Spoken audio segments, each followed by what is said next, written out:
जय हिंद दोस्तों, स्वागत है आपका हमारे YouTube चैनल अभी रॉय PCM क्लासेस में।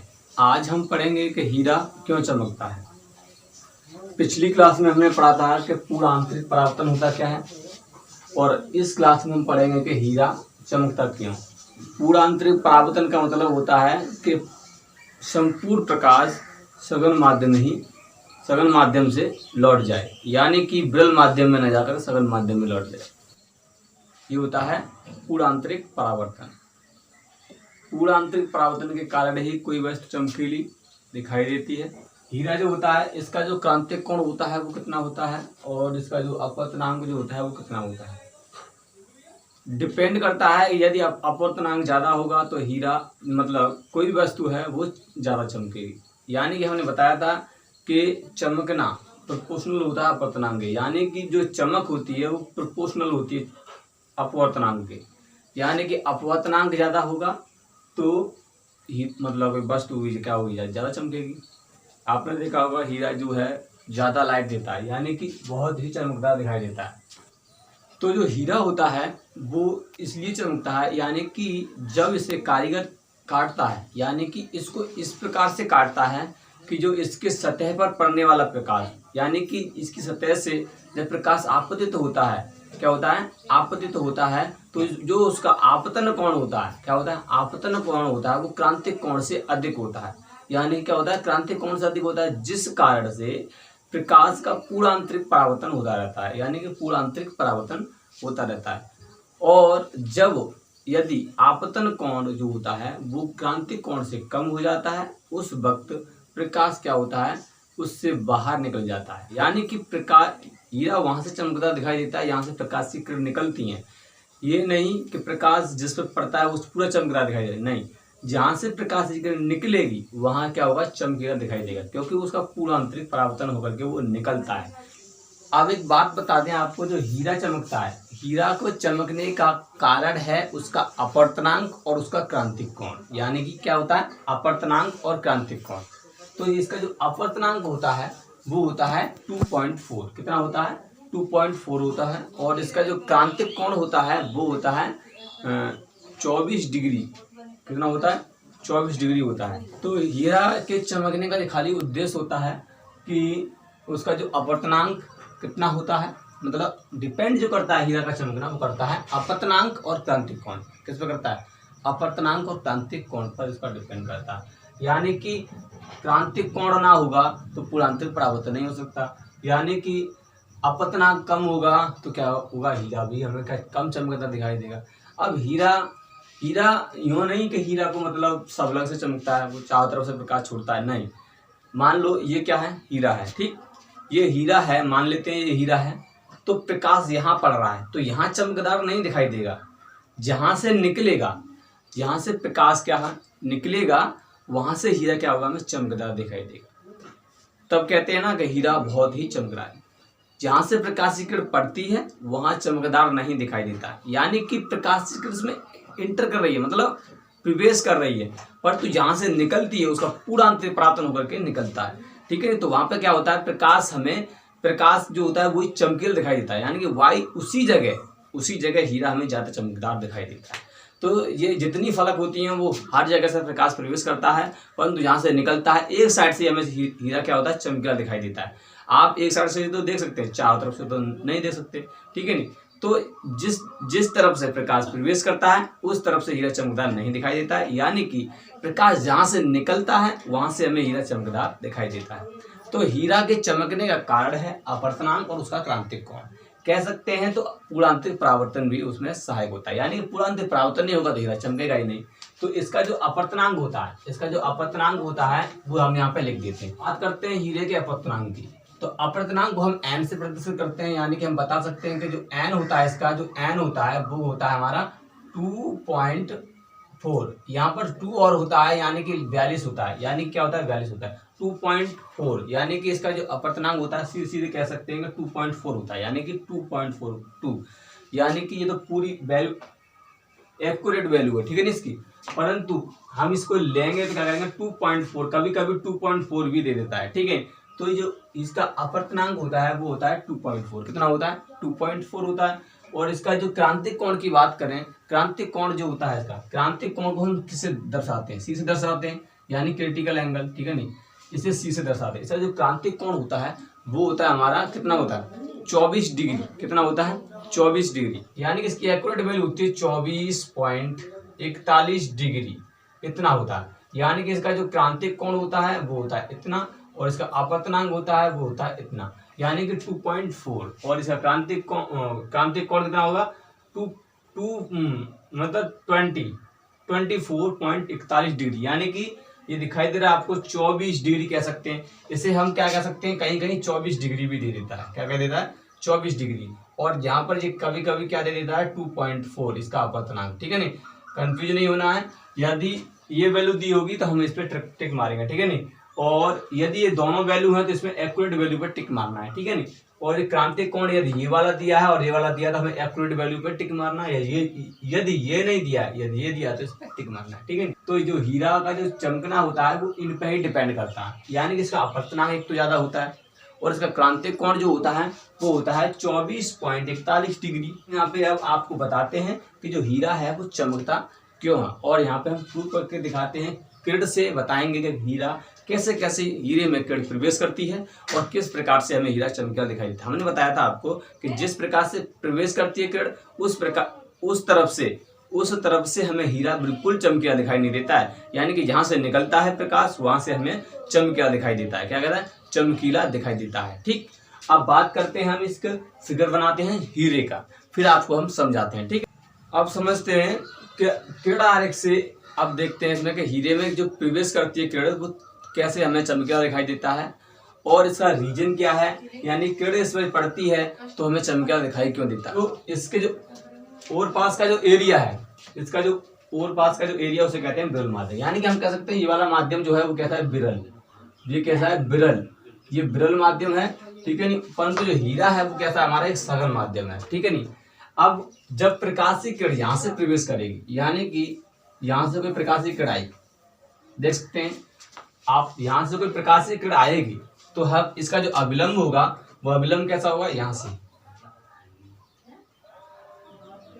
ये क्या होगा? इसका अविलंब हो गया। क्या हो गया? अविलंब। अब ये बताओ किरण झुकेगी किधर? किरण जब विरल से सघन में जाएगी, तो हमने आपको अपवर्तन के बारे में बताया है कि जब प्रकाश की जो किरण होती है विरल से सघन में जाती है तो क्या होती है? अविलंब की ओर झुक जाती है। क्या होती है? अविलंब की ओर झुक जाती है, यानी कि ऐसे चली जाती है, ठीक,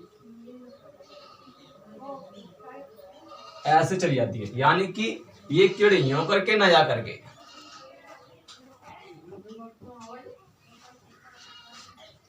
क्या होती है? अविलंब की ओर झुक जाती है, ठीक। ये वाली किरण जब विरल से सघन माध्यम में जाएगी तो क्या होगी? वो अविलंब की ओर झुक जाएगी, यानी कि आप देख सकते हैं। तो जी वाला जो कोण होगा वो तो हम जानते हैं आपतन कोण होगा।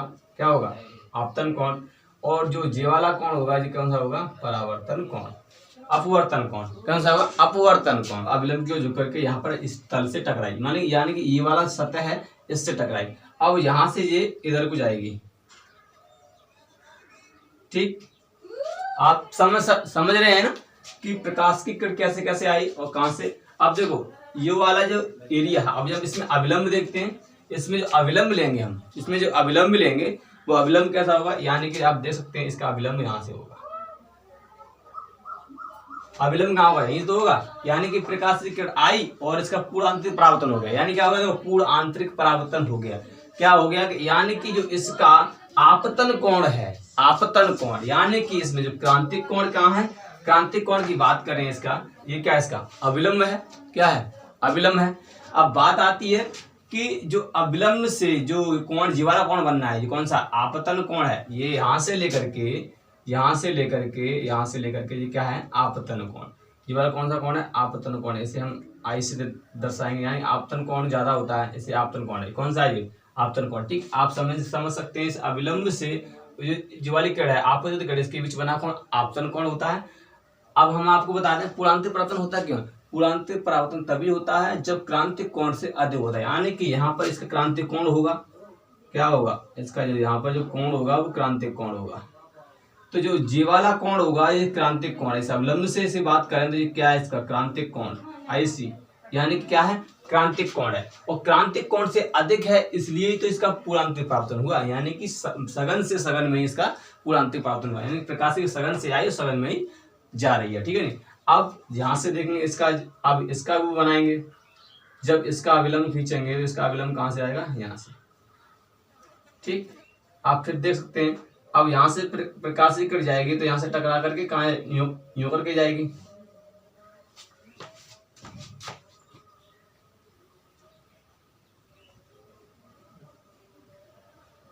ठीक, क्या होगा, प्रकाश की कट यहां से जाएगी। अब आप देख सकते हैं कि ये लौटी क्यों, वही स्थिति, जो स्थिति यहाँ पर है वो स्थिति यहाँ पर, यानी कि इसका जो आपतन कोण है, मतलब इसका जो आपतन कोण, यानी कि जो ये वाला कोण है वो कितना है, अधिक है, किससे, क्रांतिक कोण से, तभी तो थे, यानी कि हम मान सकते हैं क्रांतिक कोण यहाँ कोई नहीं होगा। क्रांतिक कोण कहाँ है, यहाँ है, यानी कि जो वाला जो कोण है वो क्या है, क्रांतिक कोण, ये वाला है। ठीक है नहीं, ये क्या है, क्रांतिक कोण, यानी कि ये अविलंब है। हम आपको दर्शा दें कि पूर्णांतरिक परावर्तन कब होता है, यानी पूर्णांतरिक परावर्तन कब होता है, यानी कि क्रांतिक कोण का जो मान होता है वो अधिक हो जाए, यानी कि हमने मान सपोज किया यहाँ पे क्या है, क्रांतिक कोण। ठीक है, अब क्रांतिक कोण से अधिक लेंगे तभी तो होगा पूर्णांतरिक परावर्तन, जो करके, यानी कि ये वाला क्रांतिक कोण है, यानी कि ये अविलंब से क्रांतिक कोण बना, यानी कि ये देखो ये अविलंब है और ये क्या है, क्रांतिक कोण, और इससे अधिक होगा तभी तो बनेगा पूर्णांतरिक परावर्तन, यानी कि यहाँ से आया यूं करके चला जाएगा। ठीक, तो ये होता है इसका क्रांतिक कोण, ये होता है इसका पूरा आपतन कोण, यानी कि आपतन कोण अधिक हो जाता है, यानी कि क्रांतिक कोण जो का मान जो होता है वो कम रह जाता है और जो आपतन कोण होता है वो बड़ा हो जाता है। इसलिए क्या होता है, प्रकाश की किरण उसी माध्यम में लौटती रहती है। और आप देख सकते हैं इसका पूरा आंतरिक परावर्तन हो रहा है, यानी कि किरण उसी माध्यम में आई है और उसी माध्यम में लौट रही है। इसका क्या हो रहा है, तो इसका जो अविलंब खींचेंगे, हम यहाँ पे कैरी हो गई है,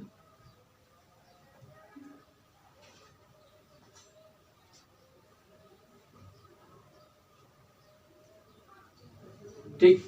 अब इसका अविलंब खींचेंगे इसका हम, तो इसका अविलंब कहां से खींचेंगे, यूं, आप देख सकते हैं यूं करके, ये क्या हो गया, अविलंब हो गया। इसका अविलंब यूं ही तो होगा, यानी कि अब प्रकाश की किरण इस पे टकराएगी। अब आप देख सकते हैं कि जो इसका जो आपतन कोण है, ये क्या है, आपतन कोण, आपतन कोण है, क्या है, आपतन कोण, और ये किरण इससे बाहर निकल जाएगी, क्या होगी, इससे बाहर निकल जाएगी, और जो ये कोण क्रांतिक कोण था वो क्रांतिक कोण यहाँ आ जाएगा। यानी कि आप देख सकते हैं ये है क्रांतिक कोण, ये वाला कौन सा है, क्रांतिक कोण, क्रांतिक कोण छोटा बनना है, देखो यहाँ पर कितना आपतन कोण कितना बड़ा बनना है, और यहाँ देखो आपतन कोण जो है वो कितना छोटा बनना है, यानी कि ये वाला कोण ये आपतन कोण है और ये वाला कोण क्रांतिक कोण है, यानी कि क्रांतिक कोण से छोटा हो गया, यानी कि प्रकाश की किरण अब इससे बाहर निकल जाएगी। यानी कि यही यहाँ पर क्रांतिक कोण का मान अधिक हो जाता है, मतलब जब अधिक होता है किससे, आपतन कोण से, तब तो पूरा आंतरिक परावर्तन होता है, और परंतु जब आपतन कोण का मान क्रांतिक कोण से कम रह जाए तो प्रकाश की किरण उससे बाहर निकल जाती है। यानी कि जब प्रकाश की जो वाला आपतन कोण यदि यहाँ पर आ जाए तो ये प्रकाश की किरण इसमें मतलब क्या हो जाएगी, बाहर निकल जाएगी, क्या हो जाएगी, बाहर निकल जाएगी। ठीक, तो ये क्या होगा, इसका पूरा आंतरिक परावर्तन तो यहाँ पर हुआ, परंतु यहाँ से किरण बाहर निकल रही है, तो जो हीरा हमें चमकीला दिखाई देगा वो यहाँ पर चमकीला दिखाई देगा। यानी कि ये वाला तो अविलंब है, और अविलंब से जो कोई किरण आपतित होती है, यानी कि ये वाली किरण इस पे आपतित होगी तो ये आपतन कोण बनाएगी, और परंतु हमें पता है यहाँ से किरण बाहर निकलेगी, आपतन कोण कितना छोटा बन रहा है, यानी कि इसका क्रांतिक कोण तो इससे ज्यादा होगा, इतने पे तो पूरा दिखा तो नहीं होगा। ठीक है, तो इससे क्या होगा, ये क्या होगा, ये हो जाएगा हमारा क्या, क्रांतिक कोण। यहाँ से हम क्रांतिक कोण लेंगे, यानी कि इस किरण से यहाँ पर नौका डॉट खींच लेंगे, ये क्या हो जाएगा, क्रांतिक कोण हो जाएगा। ठीक है नहीं, तो ये क्या हो जाएगा, क्रांतिक कोण। क्रांतिक कोण से छोटा हुआ तो किरण बाहर निकल गई। ठीक है नहीं, अब हम आप बात बता दें आपको, 24.41 डिग्री से यदि क्रांतिक कोण से अगर छोटा रह जाता है तो क्या हो जाता है, प्रकाश की किरण बाहर निकल जाती है। परंतु जो अभी आपको जो कोण दिखाई दे रहा है, ये वाला आपतन कोण दिखाई दे रहा है, यहाँ से अविलंब से लेकर यहाँ तक का कोण जो दिखाई दे रहा है वो 24.41 डिग्री से ज्यादा है, इसलिए पूरा आंतरिक परावर्तन हो रहा है। ठीक है नहीं, इसी प्रकार यहाँ पे हो रहा है। ठीक है नहीं, ऐसा ही हो रहा है। ठीक, अब यहाँ पर आप देख सकते हैं तो क्या हो रहा है कि इनसे जो कोण हो रहा है क्रांतिक कोण से कम बढ़ रहा है, यानी क्रांतिक कोण देखो ये वाला है, परंतु आपतन कोण छोटा बन रहा है, तो हम कह सकते हैं प्रकाशीय किरण बाहर निकल जाएगी। तो हीरे की जो प्रोसेस होती है वो वही होती है, यानी कि किसी भी सतह से, ये तो एक किरण की बारे की बात थी, एक किरण इस पर पड़ी थी तब ये हमने आपको बताया था। इस पर कितनी किरणें पड़ती हैं तब वो अपने अपनी सतह से प्रवेश करती हैं और यहाँ से निकलती हैं, वहीं हीरा हमें क्या है, चमकीला दिखाई देता है। तो जो हीरा हमें चमकीला दिखाई देगा, यहाँ चमकीला दिखाई देगा, या न्यू नहीं, यहाँ से यहाँ चमकीला दिखाई देगा, हीरा हमें जो चमकीला दिखाई देगा यहाँ दिखाई देगा। यानी कि प्रकाशीय किरण यहाँ से प्रवेश करती है, वहाँ से हमें हीरा क्या होता है, चमकीला दिखाई नहीं देता है। यानी कि यहाँ से निकलती है वहीं हमें हीरा चमकीला दिखाई देता है। ठीक, तो ये आपको समझ में आया कि हीरा क्यों चमकता है। ठीक है नहीं, हमने आपको बताया कि इसका अपवर्तनांक तो हमने आपको बता ही दिया और क्रांतिक कोण भी इसका हमने आपको बता ही दिया। रही बात इसकी डेफिनेशन की वो आपको स्क्रीन पे मिल जाएगी। ठीक है नहीं, उस पर सारी कुछ डिटेल मिल जाएगी कि अपवर्तनांक क्रांतिक कोण क्या होता है, इसकी जो सतह को इस प्रकार काटा जाता है कि इसमें पूर्णांतरिक परावर्तन बार बार हो और एक सतह पर जाकर के क्या हो जाए कि अपवर्तन हो जाए, यानी कि प्रकाश बाहर निकल जाए। ठीक है नहीं, जब प्रकाश बाहर निकल जाएगा वही हीरा में चमकीला दिखाई दे जाएगा। ठीक है, तो ये होता है हीरा, हीरे का चमकना। क्या होता है, हीरे का चमकना। अब इसकी जो बाद की क्लास होगी वो होगी हम ऑप्टिकल फाइबर जो होता है वो चमकीला दिखाई देता है, पूर्णांतरिक परावर्तन के सिद्धांत पर ही कार्य करता है। ठीक है नहीं, तो अगला जो वीडियो देखेंगे हम देखेंगे ऑप्टिकल फाइबर के बारे में। हीरे के बारे में आपको समझ में आया। आज के लिए इतना ही। जय हिंद।